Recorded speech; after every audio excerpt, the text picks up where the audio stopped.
Olá pessoal, aqui é Leonardo Montes, diretamente do campo da região de Uberaba, Minas Gerais. Hoje é dia 15 de dezembro do ano de 2016, está uma chuvinha gostosa. Estou tentando me abrigar aqui atrás de um muro, então vamos ver se eu consigo gravar aqui sem sair ensopado. Hoje nós falaremos sobre a última linha de trabalho que faltou eu abordar com vocês, que é a linha dos malandros. Eu já gravei reflexão sobre caboclo, já gravei reflexão sobre preto velho, já gravei reflexão sobre criança, já gravei a reflexão sobre baiano, já gravei sobre cigano, já gravei sobre Exu, já gravei sobre pombagira e faltou o malandro. São essas as entidades que eu trabalho. Eu não trabalho com marinheiro nem com boiadeiro. Por quê? Porque eles nunca apareceram, porque se eles aparecerem eu vou trabalhar do mesmo jeito. Não tem preconceito com linha, mas da forma como eu trabalho, essas entidades ainda não apareceram. Se vão aparecer um dia, não sei, talvez. Mas eu já considero bastante trabalhar com todas essas linhas. Enfim, vamos falar sobre os malandros, né? Assunto que sempre gera muitas dúvidas. E eu não sei se todos compreenderam o motivo pelo qual eu gravo essas reflexões sobre as minhas entidades. Quando eu comecei a desenvolver, eu tinha muita vontade de conversar com os médiuns para que eles me falassem como que era a experiência deles com cada entidade. Mas muitos médiuns não têm paciência com quem está começando. Eles não estão muito dispostos a conversar. E eu sentia muita falta disso. Poxa, mas como é que é quando você incorpora? O que você sente? Como é que é a entidade? Ela trabalha? Como é que a sua entidade trabalha? Isso são coisas que todo mundo tem curiosidade. Então o objetivo das reflexões, em especial dessa série sobre as entidades, foi justamente favorecer essa curiosidade. Porque se tem muitos médiuns que têm preguiça de conversar com quem está começando, que não gosta que faça muita pergunta, eu sou o contrário. Comigo pode perguntar o que quiser. E acho que as pessoas estão tão acostumadas a não ter resposta a isso, que quando elas me procuram em particular, elas pedem desculpa. Desculpa por eu estar te procurando em particular. Desculpa por quê, meu amigo? Eu estou aqui para isso. Se eu não quisesse, eu não gravava. Se eu não quisesse, eu não estava nos grupos. Então, se eu estou participando, é porque eu quero que você converse comigo. Porque se eu puder, eu não tenho muita experiência, não tenho muito conhecimento, mas se eu puder, dentro do que eu vivo isso toda semana, porque toda semana tem trabalho. Se essa experiência puder servir para você, então ótimo, eu já me sinto realizado. Cumpri a minha parte, não é?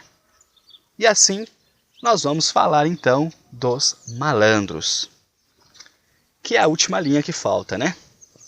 E lembrando que você pode ouvir as reflexões passadas lá no youtube.com/medium de Umbanda. E se você quiser conhecer também outros textos que eu produzo, acessa o mediumdeumbanda.com. Em qualquer desses dois canais você me acha, beleza?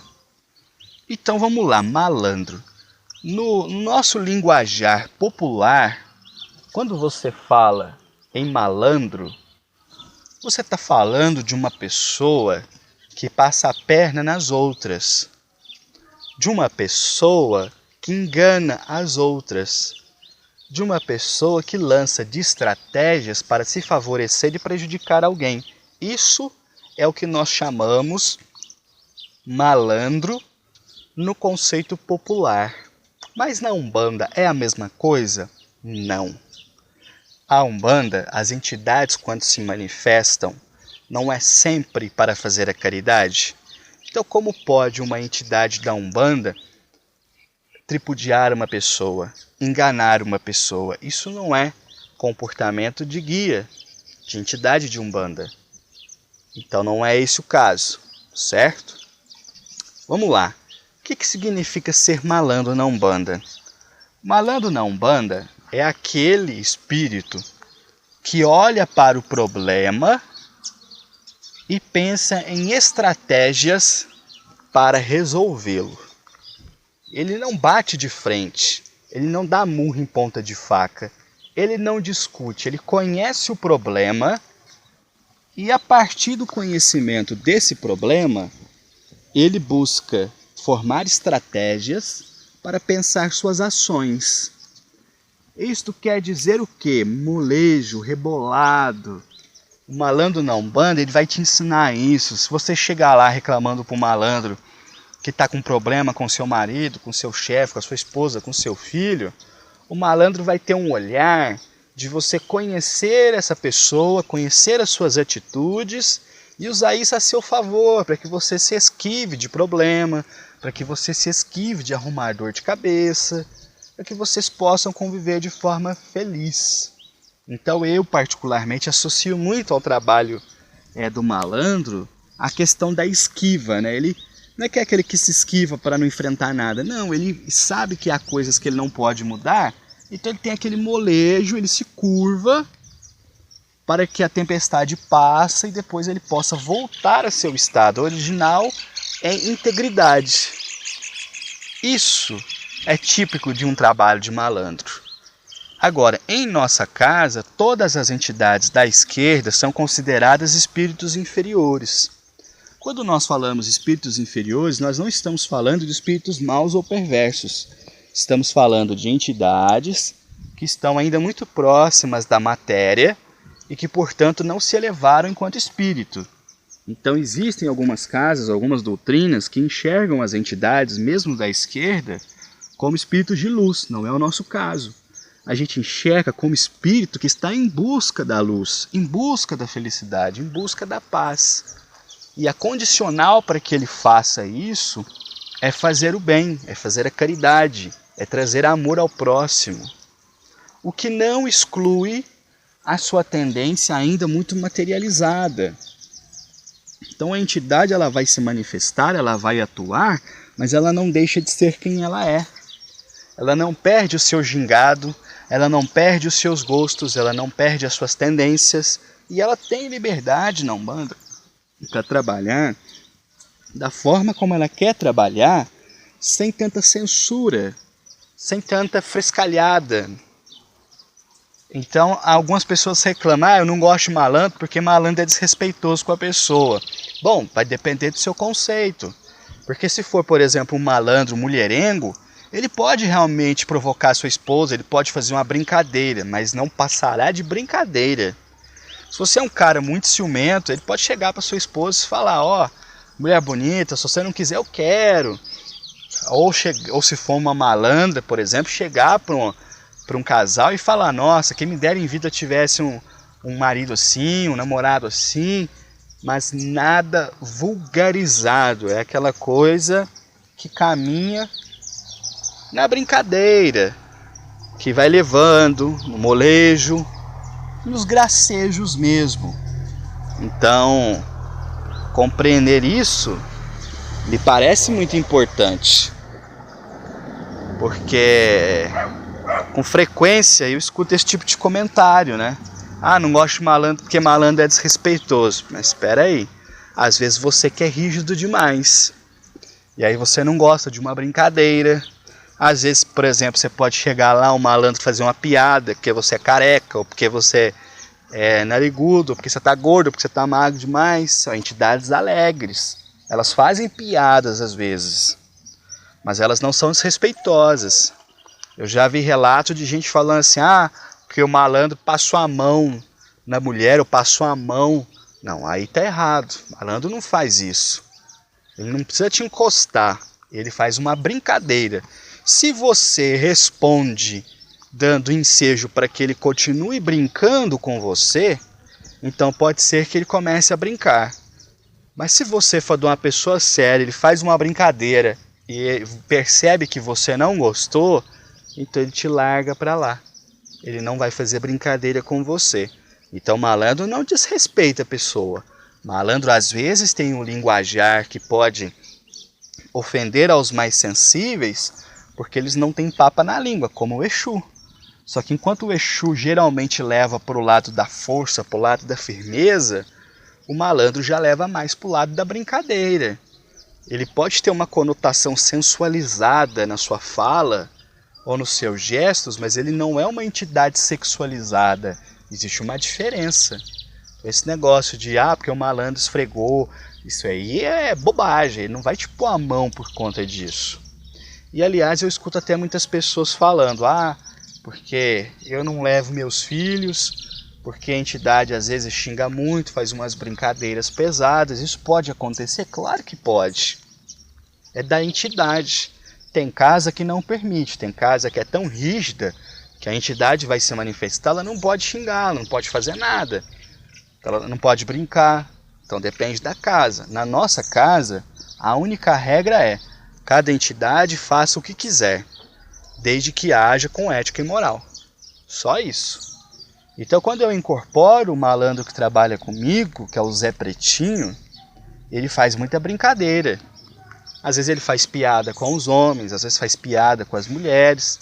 Só que a partir do momento que você vai falar sério com ele, ele para tudo que ele está fazendo para te atender. Essa é a diferença. Ele gosta de brincar? Gosta. Ele gosta de tomar a sua cerveja? Gosta. Ele gosta de fumar o seu cigarro? Gosta. Mas ele não está ali só para isso, ele está lá para te atender. E quase todas as pessoas que eu me recordo, que me deram algum feedback sobre a sua manifestação, sempre o fazem com elogios. Porque é uma entidade amiga, é uma entidade que entende os sofrimentos, é uma entidade que está ali para ajudar e que frequentemente tem uma lábia extraordinária. Tem uma lábia incrível. Mas ele usa isso para enganar as pessoas? Não, ele usa isso para favorecer as pessoas, para mostrar o tesouro escondido que existe em cada um de nós. Então, quando o Zé Pretinho fala algo para a pessoa, geralmente marca. Pode passar o tempo que for, a pessoa lembra. Ele é aquele cara que ele brinca sim, mas que ele está ali para dar o ombro dele, para você chorar no ombro dele se for o caso. Ele é aquela entidade que se você chegar para ele e falar, olha, meu pai morreu, ele vai te abraçar e vai te falar, meus pêsames. Ele é a entidade que está ali no dia a dia, ajudando, sem perder a sua característica humana de brincalhão e de boêmio, que é o que ele foi em vida. Certo? Então eu espero que isso tenha ficado claro, porque às vezes vejo alguns comentários, que não me agradam, porque parece que as pessoas não entendem a essência das entidades. E aí começam a querer podar. Você é Exu, então aqui você não pode beber, você não pode xingar, você não pode fazer uma brincadeira. Você é malandro, aqui você não vai tomar cerveja, aqui você não vai falar nada para ninguém, você não vai brincar, você vai ser sério. Nossa casa não funciona assim. Cada entidade é livre para trabalhar do jeito que ela quiser, desde que dentro de um padrão ético. Então a entidade brincou com você, você brincou de volta, então você está dando permissão para ela brincar. Ela vai brincar mais com você. A entidade brincou com você, você não retornou para ela, ela te isola, ela vai parar de brincar com você. Isso é uma coisa. Agora, relatos como eu vejo, a entidade foi lá e passou a mão na mulher, a entidade foi lá e pegou no saco do cara, isso aí não existe. A entidade ela pode ter um apelo sensual, mas ela não é sexual, ela não tem mais corpo. Então ela não vai fazer isso. Quando isso acontece, ou não é entidade nenhuma, é médium fazendo graça, ou é médium passando à frente. Então a gente tem que levar isso sempre em consideração. A primeira vez que eu incorporei o Zé Pretinho, dessa vez eu inverti, eu fiz a reflexão no começo e a descrição no fim. A primeira vez que eu incorporei ele, foi num trabalho de malandro, o chefe veio e falou, me dá sua mão que eu vou trazer um companheiro. Assim que ele veio, eu senti aquela incorporação muito forte e meu peito já se encheu de alegria. Quando eu estou incorporado nele, parece que eu não tenho tristeza, parece que eu não tenho problema, parece que eu não tenho tempo ruim, é só alegria. E ele pediu, quero cerveja. Assim que ele der a cerveja e ele bebeu num gole, um copo, e eu não tomo cerveja, a cerveja parecia que não tinha gosto. Aquilo desceu sem gosto algum pela minha garganta. É uma coisa realmente incrível de se pensar. E ali ele falou, eu quero um cigarro. Deram o cigarro para ele, e ele gosta de comer salame ou salaminho com pimenta, não muita. Ele mesmo fala, eu não sou aficionado por pimenta, eu gosto de pimenta, mas não muita. Então assim ele tem os seus 3 instrumentos de trabalho: o copo com cerveja, o cigarro na mão e a pimenta num salaminho ou uma mortadela ali no prato. E é assim que ele trabalha, simplesmente isso. Todas as minhas entidades que eu narrei para vocês, todas, exceto às vezes com o cigano, todas as demais eu trabalho sempre de branco, calça e camisa branca. Não me visto de preto, não visto terno, não ponho chapéu na cabeça. Sabe por quê? Porque não há necessidade dessas coisas. Se a entidade quiser, o chefe da casa concordar e o médium concordar, pode usar? Claro que pode. Mas hoje, o que tem visto? Especialmente em relação ao malandro. Existe um figurino, né? O médium tem que estar de terno, gravata, bem arrumado, barba feita, senão a entidade não vem. Mas peraí. Essa entidade, para mim, está muito esquisita, muito vaidosa, né? O médium, às vezes, a entidade pode até exigir. Por exemplo, eu tenho o cabelo comprido um pouco. Então, o cabelo fica caindo no olho, as entidades reclamam. Pede para eu cortar. Mas nenhuma entidade vai deixar de vir trabalhar comigo porque eu estou com o cabelo comprido. Então, às vezes, eu vejo umas coisas que me estranham. Ah, a entidade só vem se eu tiver de terno, se eu tiver de gravata, se eu tiver de chapéu, se eu tiver de sapato social. Senão ela não vem. Então, sei lá, pra mim sou estranho, né? Quer vir? Tudo bem, se o médium concorda, a casa concorda, não tem problema algum.